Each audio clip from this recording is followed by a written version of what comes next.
Indonesia dan Malaysia memang memiliki perjalanan yang sangat berbeda dalam hal pembangunan ekonomi dan sosial. Jika Malaysia telah lama menjadi negara yang relatif lebih stabil dalam hal pembangunan, Indonesia dengan segala potensi dan tantangannya terus berusaha mengejar ketertinggalannya. Meski demikian, ada beberapa hal yang perlu dilihat lebih dalam mengenai keadaan kedua negara tersebut. Banyak yang beranggapan bahwa Malaysia lebih maju daripada Indonesia, namun jika kita melihat lebih jauh, kesenjangan antara kedua negara ini tidak selalu seperti yang terlihat di permukaan. Misalnya, dalam hal kemajuan infrastruktur dan pembangunan ekonomi, ada banyak perbedaan mencolok antara negara bagian yang satu dengan yang lainnya di Malaysia. Sebagai contoh, ketika membandingkan Kuala Lumpur, yang merupakan ibu kota Malaysia, dengan daerah lainnya seperti Sabah atau Sarawak, jelas terlihat perbedaan yang sangat signifikan. Kuala Lumpur dan wilayah sekitar Selangor memang terlihat lebih maju dan memiliki fasilitas yang lebih lengkap. Namun hal ini tidak bisa digeneralisasi untuk seluruh Malaysia. Bahkan, di beberapa daerah, masyarakat masih mengalami kesulitan dalam memperoleh akses air bersih dan fasilitas dasar lainnya yang seharusnya sudah menjadi hak setiap warga negara. Ketimpangan ini menjadi salah satu isu penting yang seharusnya mendapat perhatian lebih besar dari pemerintah Malaysia, terutama karena negara tersebut telah merdeka sejak 1947. Seharusnya, dengan waktu yang cukup lama tersebut, pembangunan yang merata bisa tercapai, namun kenyataannya hal itu belum sepenuhnya terjadi. Masyarakat Melayu, yang merupakan kelompok mayoritas di Malaysia, sering dianggap sebagai kelompok yang lebih makmur. Namun, kenyataannya banyak dari mereka yang masih hidup dalam kondisi ekonomi yang sulit. Sebagian besar kekayaan di Malaysia dikuasai oleh etnis Cina yang mendominasi sektor bisnis dan perdagangan. Hal ini menyebabkan kesenjangan ekonomi yang besar di antara berbagai kelompok etnis. Walaupun mayoritas penduduknya adalah Melayu, sektor ekonomi justru dikuasai oleh kelompok minoritas, yang seringkali menciptakan ketidakadilan sosial bagi masyarakat Melayu, terutama mereka yang tinggal di luar kota-kota besar. Selain itu, anggapan bahwa seluruh warga Malaysia fasih berbahasa Inggris juga perlu diluruskan. Meskipun bahasa Inggris menjadi bahasa kedua di negara ini, kenyataannya hanya sebagian kecil warga, terutama di kota-kota besar seperti Kuala Lumpur, yang fasih berbahasa Inggris. Di banyak daerah pedesaan, terutama di bagian timur Malaysia seperti Sabah dan Sarawak, penguasaan bahasa Inggris sangat terbatas. Ini menunjukkan bahwa pendidikan yang merata dan akses terhadap pembelajaran bahasa asing masih menjadi tantangan besar di Malaysia. Dari sisi transportasi, Malaysia memang lebih maju jika dibandingkan dengan Indonesia, terutama di kota-kota besar seperti Kuala Lumpur.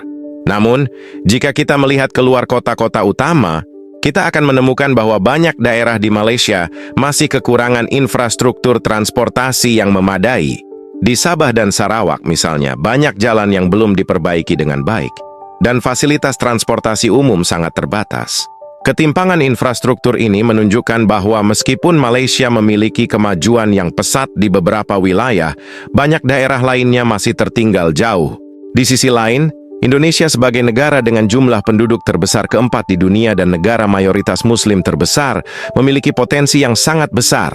Salah satu langkah besar yang diambil oleh Indonesia adalah pembangunan Ibu Kota Nusantara, IKN, yang direncanakan untuk menjadi pusat pemerintahan yang modern, setara dengan kota-kota besar lainnya di dunia. Pembangunan IKN ini adalah bagian dari upaya Indonesia untuk mengurangi ketergantungan pada Jakarta, yang selama ini menjadi pusat pemerintahan dan ekonomi Indonesia. Pembangunan ini juga bertujuan untuk mendorong pemerataan pembangunan, dengan harapan daerah-daerah di luar Jakarta juga akan berkembang pesat, seperti halnya Kuala Lumpur dan Selangor di Malaysia. Selain itu, Indonesia juga telah membuat langkah besar dalam meningkatkan sektor teknologi dan industri.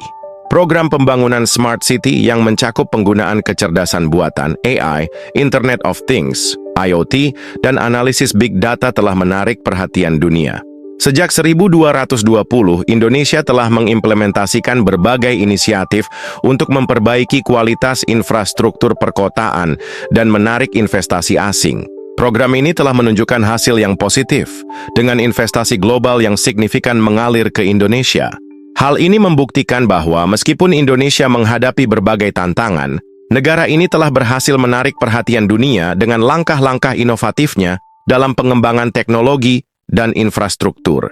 Meskipun Indonesia memiliki tantangan besar, terutama dalam hal infrastruktur dan pemerataan pembangunan, potensi negara ini jauh lebih besar dibandingkan Malaysia. Indonesia memiliki sumber daya alam yang melimpah, populasi yang besar, dan kekuatan ekonomi yang terus berkembang. Namun tantangan terbesar yang dihadapi Indonesia adalah ketimpangan antara daerah yang menyebabkan beberapa wilayah tertinggal dalam hal pembangunan dan kesejahteraan. Oleh karena itu, pemerataan pembangunan dan peningkatan infrastruktur menjadi prioritas utama untuk memastikan potensi Indonesia dapat dimaksimalkan. Indonesia juga memiliki keuntungan geopolitik yang sangat besar.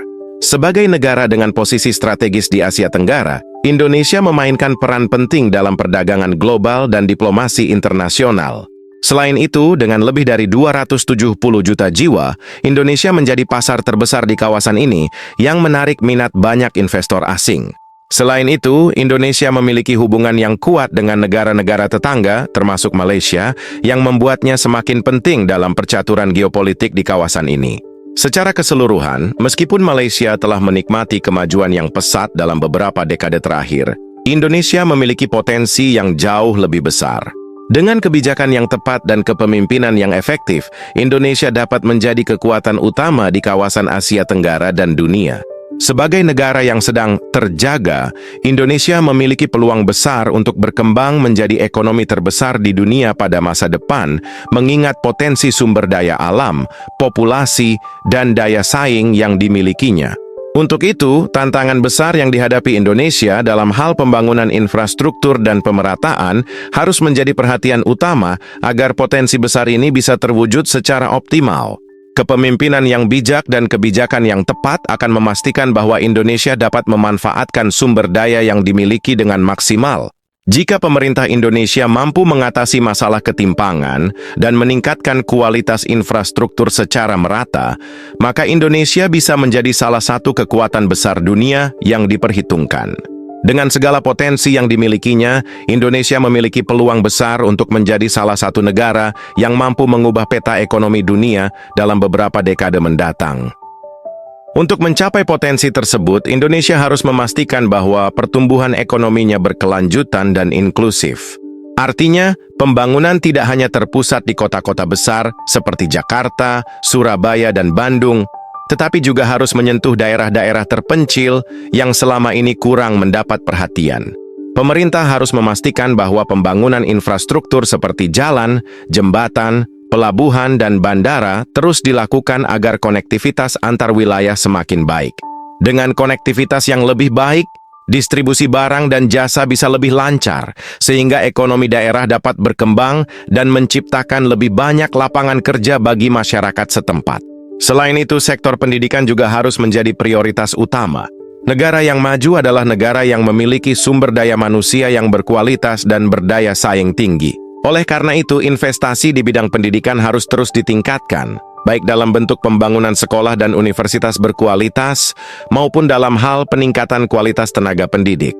Pendidikan vokasi dan pelatihan keterampilan juga harus diperbanyak agar tenaga kerja Indonesia memiliki kemampuan yang sesuai dengan kebutuhan industri saat ini dan masa depan.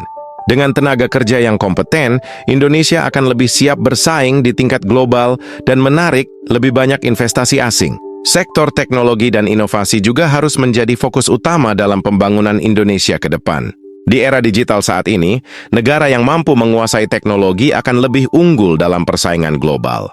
Oleh karena itu, pemerintah harus mendukung pengembangan industri berbasis teknologi seperti kecerdasan buatan, Internet of Things, dan blockchain. Selain itu, ekosistem startup dan kewirausahaan juga harus diperkuat agar lebih banyak inovator dan pengusaha muda yang mampu menciptakan solusi bagi berbagai permasalahan di masyarakat. Dengan mendukung perkembangan teknologi dan inovasi, Indonesia tidak hanya menjadi pasar bagi produk asing, tetapi juga bisa menjadi produsen teknologi yang bersaing di pasar global. Di sisi lain, keberlanjutan lingkungan juga harus menjadi perhatian serius. Pertumbuhan ekonomi yang pesat harus diimbangi dengan kebijakan yang berorientasi pada keberlanjutan. Indonesia memiliki kekayaan alam yang luar biasa, mulai dari hutan hujan tropis hingga laut yang kaya akan biodiversitas. Namun, Eksploitasi sumber daya alam yang berlebihan dapat menyebabkan kerusakan lingkungan yang berdampak jangka panjang bagi generasi mendatang. Oleh karena itu, kebijakan yang mendukung ekonomi hijau dan energi terbarukan harus diperkuat. Pemerintah dan sektor swasta harus bekerja sama dalam mengembangkan teknologi ramah lingkungan serta mendorong penggunaan energi bersih agar pembangunan dapat berlangsung tanpa merusak ekosistem yang ada.